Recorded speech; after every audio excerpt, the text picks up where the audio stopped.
तो कैसे हैं आप लोग। अगस्त शुरू हो चुका है। अगस्त के मौसम में हर पोल्ट्री फार्मर को, ख्वाह आप कंट्रोल शेड में हैं, ओपन शेड में हैं या घरेलू पैमाने पे, आपको जो मुश्किलात आती हैं, आपके परिंदे जिस तरह से बीमार हो रहे होते हैं, उसमें सबसे बड़ा मसला आता है नमी ज़्यादा होने का। बारिशें बहुत ज़्यादा होती हैं, अचानक बारिश आ जाती है, नमी बढ़ जाती है, अचानक धूप पड़ती है, नमी कम हो जाती है।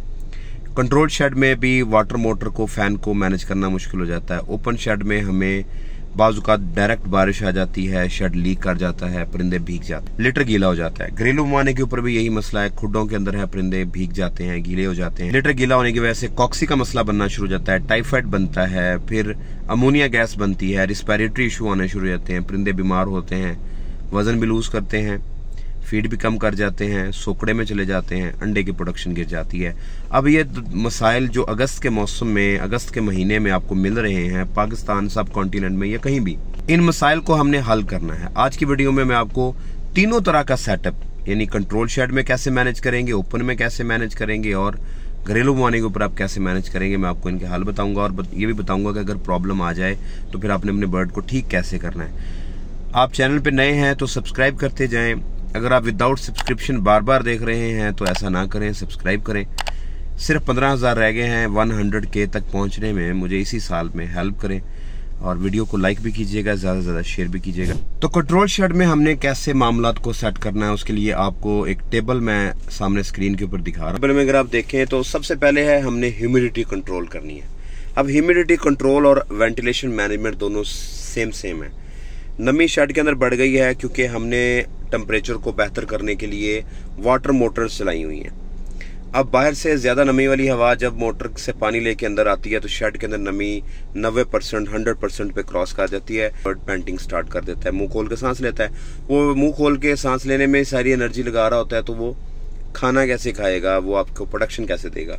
तो हमने करना क्या है, हमने हवा की पहले स्पीड को बढ़ाना है। स्पीड बढ़ाने के लिए हम ये जो कट्स लगाते हैं स्क्रीन के ऊपर जो आप देख रहे हैं, इस तरह से हमने पैड एरिया से लेके फैन एरिया की तरफ हवा को प्रेस करने के लिए कट्स लगाने, ताकि एयर वेलोसिटी इंक्रीज हो। एयर वेलोसिटी इंक्रीज होगी तो वो तेजी से जितनी भी हवा है ना, उसको लेके शेड से बाहर जाएगी नमी वाली को, टेम्परेचर भी मेंटेन रहेगा, नमी भी बराबर रहेगी। बारिश होनी शुरू हो जाएगी तो आप मिनिमम वेंटिलेशन की तरफ जाने की कोशिश करेंगे। आप कोशिश सबसे पहले ये करेंगे, आपने वाटर मोटर को बंद करना है। ठंडी हवा अंदर आ रही होगी, बर्ड कंफर्टेबल रहेगा। अगर फिर भी टेम्परेचर गिर रहा हो, नमी बढ़ रही हो, तो आप पैड बंद करके आप वेंट ओपन कर सकते हैं, ताकि आपका बर्ड, और ये मैं जो आपको टिप्स बता रहा हूँ ये एज रिलेटेड है।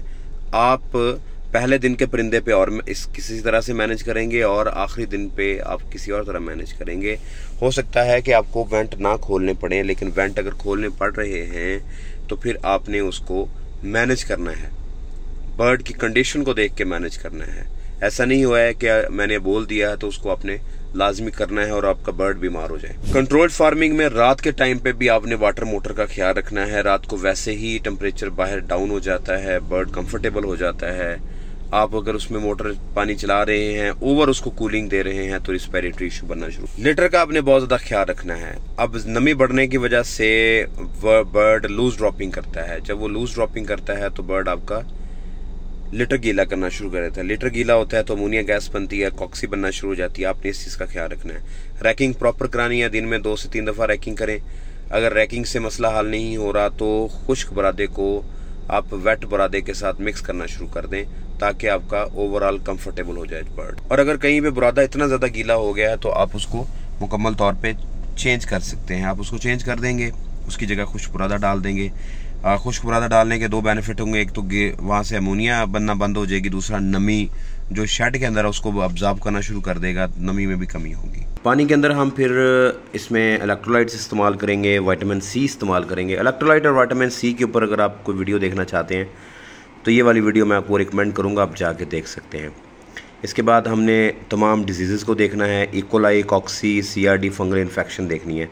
अगर इकोलाई का प्रॉब्लम आ रहा हो तो हम उसमें ट्राइबरसन यानी सल्फा के साथ हम इस्तेमाल कर सकते हैं एनरो को। कॉक्सी का प्रॉब्लम हो तो टॉल्ट्राजीरोल और एडिक देंगे, और अगर माइकोप्लाज्मा का प्रॉब्लम हो तो लाजमी साथ है इकोलाई भी होगी। तो आप ट्राइबरसन के साथ आप डॉक्सी इस्तेमाल कर सकते हैं। फंगल इन्फेक्शन अगर आ जाए तो उसमें, और लाजमी ये है कि फीड के अंदर आपने टॉक्सिन बाइंडर्स इस्तेमाल करने हैं या दही और हल्दी का इस्तेमाल कर सकते हैं। अब हम बात करते हैं ओपन शेड की। ओपन शेड इस तरह से होता है जैसे आप स्क्रीन के ऊपर देख रहे हैं, दो तरफ दीवार होगी और दो तरफ जो लंबाई के रुख जालियां लगी होंगी, नेचुरल वेंटिलेशन के ऊपर चल रहा है। अब नेचुरल वेंटिलेशन के साथ ओपन शेड में सबसे ज़्यादा जो प्रॉब्लम आता है वो ये कि जब भी बारिश होगी, अगर कर्टन्स ओपन हैं तो बारिश अंदर आ जाएगी। बारिश अंदर आएगी तो फर्श को या लिटर को वेट कर देगी, जिससे फिर कॉक्सी का मसला बनेगा, अमोनिया बनना शुरू हो जाएगी। अगर हम उसको कर्टन्स को बंद रखते हैं तो अंदर हवा का फ्लो ब्लॉक हो जाता है, बर्ड में क्या होगा, रिस्पायरेटरी इश्यूज पैदा होना शुरू हो जाएंगे। तो बारिश के मौसम में आपने कर्टन्स को बंद करना है, लेकिन इस तरह से बंद करना है कि बारिश अंदर ना आए और हवा का फ्लो भी रहे। या फिर आप ओपन शेड के दोनों तरफ जहाँ जालियाँ हैं वहाँ शेड बनवा दें ताकि डायरेक्ट बारिश अंदर ना आए। पहला प्रोसेस। अगर बहुत ज़्यादा गर्मी हो गई है, हबस बन गया है, बर्ड आपका मुंह खोल के सांस ले रहा है, तो पानी का छिड़काव कर देना चाहिए, जिस तरह आप स्क्रीन के ऊपर देख रहे हैं। फॉगर्स भी आप इस्तेमाल कर सकते हैं बर्ड को कूल डाउन करने के लिए। एक और तरीका आप कर सकते हैं, आप फ़ैन इंस्टॉल कर सकते हैं। आप कूलिंग फ़ैन लगा दें, 1000 से 2000 बर्ड्स के लिए एक पंखा आप इस्तेमाल करें। आप नीचे एक छोटा एग्जॉस्ट फ़ैन एक तरफ लगा दें ताकि हवा सर्कुलेट रहे, या छत के अंदर आप ऊपर की तरफ यानी कि एग्जॉस्ट फ़ैन के तौर पे आप बड़े एग्जॉस्ट फ़ैन लगवा सकते हैं ताकि हवा की सर्कुलेशन होती रहे। या फिर यह है कि आप कूलर्स इस्तेमाल कर सकते हैं पानी के बगैर। कूलर्स पानी के बगैर इस्तेमाल करने से भी नमी भी कंट्रोल में रहेगी और टेम्परेचर भी बर्ड का अप नहीं होगा। ओपन शेड में बारिश को भी मैनेज कर रहे हैं, और अगर बहुत ज़्यादा हबस बन गया है बारिश के बाद या बारिश से पहले तो हमने उसको भी मेंटेन करना है, दोनों चीज़ों को। अब इसमें जो बीमारियां आ रही हैं वो सबसे ज़्यादा कॉक्सी आती है, क्योंकि इसमें नेचुरल वेंटिलेशन है। अगर बुरादा गीला हो गया तो उसको खुश करने का ज़्यादा कोई तरीका नहीं होता, या आप लिटर गीला कर बैठे हैं, ज़मीन नीचे कच्ची है, गीली है, तो कॉक्सी बहुत तेज़ी से फैलती है। इसलिए पानी के अंदर आपने महीने के अंदर एक दफ़ा लाजमी कॉक्सीडियल एंटी कॉक्सीडियल ड्रग्स देनी होती हैं, ट्रॉल्ट्राज़ोल वगैरह। बाकी बायोसिक्योरिटी का ख्याल रखना है आपने।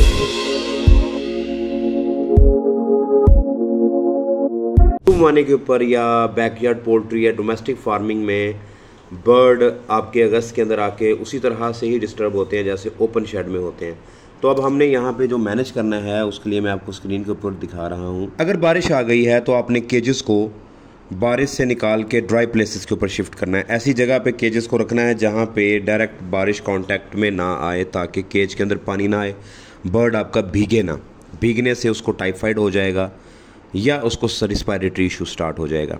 अगर आपने केजेस बाहर बनाए हुए हैं, फिक्स हैं, वो मूव नहीं हो सकते, तो उनके ऊपर आपने शेड इस तरह से देना है कि बारिश का पानी अंदर ना जाए, और उनका हवा भी आपने बंद नहीं करनी, नेचुरल वेंटिलेशन चलते जाना है। अगर आंधियाँ वगैरह आई हैं तो उसको बचाने के लिए भी खुटों के इर्द गिर्द तरपाल का या कपड़े का इस्तेमाल करना चाहिए, ताकि मट्टी और गर्दो गुबार बर्ड को डायरेक्टली जाके ट्रेकिया को डिस्टर्ब ना करें, सांस के मसाइल पैदा होना शुरू हो जाएंगे। बहुत ज़्यादा हबस का मौसम है, गर्मी है, उसमें आपने पिंजरे को उठा के केज को वहाँ पे शिफ्ट करना है जहाँ हवा की प्रॉपर वेंटिलेशन है। अगर आप उसको मूव नहीं कर पाते, अगर आपने लॉफ्ट बनाई है, आप पिजन पैरट्स वगैरह रखे हुए हैं, तो वहाँ पे भी आपने फ़ैन का इस्तेमाल करना है ताकि हवा सर्कुलेट होती रहे।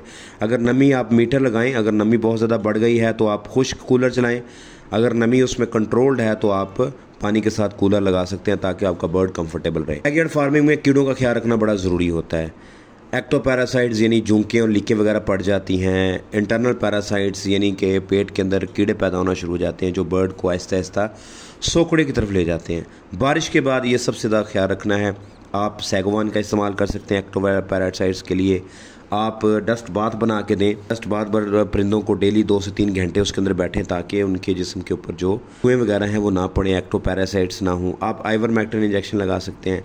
डिवर्मिंग आपने बारिश के बाद लाजमी करवानी है। लहसुन और इलेक्ट्रोलाइट्स का आपने पानी में हफ्ते में 2 दिन लाजमी इस्तेमाल करना है। अगर आप विटामिन सी और इलेक्ट्रोलाइट्स दे रहे हैं तो 11 बजे से लेकर शाम 5 बजे तक इस्तेमाल करेंगे। एंटीऑक्सीडेंट्स आपके बर्ड को कंफर्टेबल देंगे। ड्राई फीड देनी है, साफ़ सुथरी फीड देनी है। अगर आपको शक पड़ रहा है कि इसमें फंगस है तो उसमें आप टॉक्सिन बाइंडर्स इस्तेमाल कर सकते हैं। और टॉक्सिन बाइंडर्स के लिए मैंने ये वाली वीडियो अपलोड की है कि आप कैसे घरेलू पैमाने के ऊपर एक टॉक्सिन बाइंडर बना के से इस्तेमाल कर सकते हैं, जो कि सस्ता भी होगा। बेंटोनाइट के लिए आप उसमें इस्तेमाल कर लें, आप उसमें ईस्ट कर लें, आप उसमें हल्दी भी इस्तेमाल कर सकते हैं। दूसरा, आपने वैक्सीनेशन का बहुत ख्याल रखना होता है घरेलू पैमाने के ऊपर। वैक्सीनेशन के लिए आप ये वाली वीडियो देखेंगे और इसके मुताबिक अपने बर्ड्स को वैक्सीन करेंगे। में एक दफ़ा आपने मल्टीविटामिन्स भी देने हैं ताकि आपके बर्ड की इम्यूनिटी बेस्ट रहे। अब दोस्तों, ये तो हो गया तीनों तरह की फार्मिंग अगस्त के अंदर आप कर रहे हैं, तो अपने बर्ड को कैसे बेस्ट करना है। सप्लीमेंट्स जो आपने देने हैं लाजमन वो हैं, पहले टॉक्सिन बाइंडर आपने लाजमी इस्तेमाल करना है। फीड के अंदर दे रहे हैं तो डेली बेसिस पे देंगे, पानी में देंगे तो हफ्ते में 2 से 3 दिन देंगे। विटामिन सी और इलेक्ट्रोलाइट्स भी आप दिन में 2 दफ़ा सुबह और शाम ऑफर कर सकते हैं, या लगातार 8 घंटे दे सकते हैं। हफ्ते में 2 से 3 दिन इस्तेमाल करना। लिवर टॉनिक भी आपने 1 वीक के अंदर यानी 1 हफ्ते के अंदर 2 से 3 दिन इस्तेमाल करना होता है। और रेस्पिरेटरी इश्यूज़ के लिए लहसुन और अदरक का कहवा बना के दे सकते हैं। दोस्तों, अगस्त के महीने में साफ़ पानी चाहिए होता है, साफ़ हवा चाहिए होती है, साफ़ फीड चाहिए होती है, और मेडिसिन प्रॉपर तरीके से इस्तेमाल करनी चाहिए। अगस्त के मौसम में अगर आप इन में से किसी भी एक चीज़ पे कॉम्प्रोमाइज़ करेंगे तो आपका बर्ड आपकी इकोनॉमिक्स के ऊपर, आपके मुनाफे के ऊपर कॉम्प्रोमाइज़ करना शुरू कर देगा। पिछली वीडियो के ऊपर बहुत अच्छा रिस्पांस आप लोगों का रहा, जो कि जुलाई के वेदर के हवाले से थी। अगस्त के वेदर में ज़्यादा ह्यूमिडिटी का मसला होता है, इसलिए हमें उस हिसाब से बर्ड को ट्रीट करने की ज़रूरत है। अगर आप जानना चाहते हैं कि सितंबर में हम कैसे अपनी फार्मिंग को करेंगे, तो आप चैनल को सब्सक्राइब करें।